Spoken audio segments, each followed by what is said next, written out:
செந்தில் பாலாஜி பேசினார். கடைசியாக மின்சாரத்துறை அமைச்சராக இருந்து யாரு? அவருடைய காலகட்டத்துல மின்சாரத்துறையில ஊழலே நடக்கலன்னு சொல்றாரா? அவருக்கு எதுவுமே தெரியாதுன்னு எல்லாருக்கும் தெரியும்.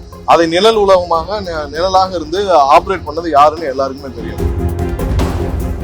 200 யூனிட் இலவசமாக கொடுக்கப்பட்டது எந்த மாற்றமும் இல்லை. அதுல எந்த மாறுதலும் இல்லை. எல்லா அமைச்சருக்கும் நிர்மல் குமார் தான் வாயா இருக்காரு, நீர்வளத்துறை அமைச்சர் ஏன் பேச மாட்டேங்கிறாரு? எல்லா தேவையான அமைச்சர்கள் அவங்களுடைய துறை சம்பந்தமாக சொல்லி பேசிட்டு இருக்காங்க.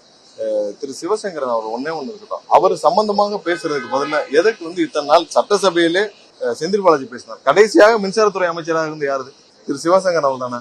அவருக்கு பதில் நான் தான் எந்திரிச்சு சொன்னேன், அவர் ஏன் ரப்பர் ஸ்டாம்பான்னு கேட்ட பிறகு இருக்கிறார். ஒன்னும் இல்ல, திரு சிவசங்கரன் அவர்களிடம் ஒரே ஒரு கேள்வி, அவருடைய காலகட்டத்துல மின்சாரத்துறையில ஊழலே நடக்கலன்னு சொல்றாரா? டெண்டர் முறைகேடு நடக்கலன்னு சொல்றாரா?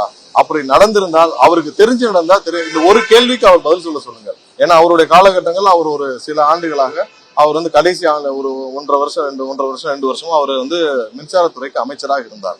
அவருக்கு எதுவுமே தெரியாதுன்னு எல்லாருக்கும் தெரியும். அதை நிழல் உலகமாக நிழலாக இருந்து ஆபரேட் பண்ணது யாருன்னு எல்லாருக்குமே தெரியும். அந்த காலகட்டத்தில் டெண்டர் முறைகேடுகள் நடந்ததா நடக்கலையா?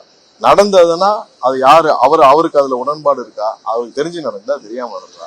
இதெல்லாம் அவர் பதில் சொல்லுங்கள். அதற்கு தேவையான ஆதாரங்களை நாங்கள் கொடுக்கிறோம். 200 யூனிட் இலவசமாக கொடுக்கப்பட்டது எந்த மாற்றமும் இல்லை. அதுல எந்த மாறுதலும் இல்லை. தேவையில்லாமல் குழப்பம், இந்த அதிக கட்டணம்னு சொல்லி குழப்பம் விளைவிக்கிறாங்க. அதுல எந்த மாற்றுக்கிறது இல்லை. நிறைய இடத்துல என்னன்னா, இந்த அபார்ட்மெண்ட்ஸ் இருக்கிற கமர்ஷியல், அதாவது காமன் இது கமர்ஷியல் கனெக்ஷனா இருக்கு. ஸோ அதுல வர வேரியேஷன் நிறைய பேர் எடுத்து போடுறாங்க. ஸோ அதெல்லாம் வேலிடேட் பண்ணிட்டு இருக்கோம். கண்டிப்பா இப்போ 15,000 கனெக்ஷன்ல 100 தான் வேலிடேஷன். 100 தான் நேற்று இதுல டிஎன்இபில மின்சார வாரியத்துக்கு பப்ளிஷ் பண்ணிருக்காங்க. மொத்தமா இதே மாதிரி 3,70,000 நம்ம தானாக முன் வந்துதான் மின்சார வாரியம் இந்த கணக்கெடுப்பு இந்த மாதிரியான ரீ அசஸ்மெண்ட் பண்ணிட்டு இருக்காங்க. தேவையில்லாமல் பொதுமக்களுக்கு குழப்பம் விளைவிக்க வேண்டாம்.